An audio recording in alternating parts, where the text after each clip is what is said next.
रात्र वैऱ्याची आहे, पण मी तुमच्या साथीला खंबीर आहे. अतिवृष्टीनं सगळीकडे हाहाकार झालेला आहे. या पावसाने आणि पुराने होत्याचे नव्हते केले आहे.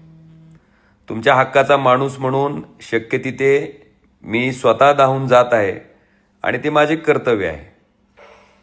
आपण सर्व या पावसामुळे अतिशय हतबल झालो आहोत, तरी खचलो नाही आणि खचायचे पण नाही. सरकार दरबारी पाठपुरावा घेऊन तुमच्या पदरी भरीव मदत पोहोचेल यासाठी माझे प्रयत्न चालू आहेत आणि ते मदत मिळेपर्यंत चालूच राहतील. या दरम्यान आत्महत्येचे प्रकार पुन्हा एकदा वाढले आहेत.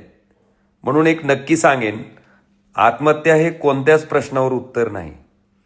जगात असं कोणतंही संकट नाही जे आपण सोडवू शकत नाही.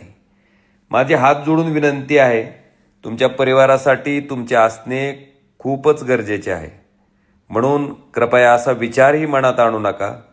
या संकटात तुम्ही एकटे नाही. तुमचा लोकप्रतिनिधी म्हणून नव्हे, तर तुमच्या कुटुंबातील सदस्य म्हणून मी कायम तुमच्या बरोबर आहे.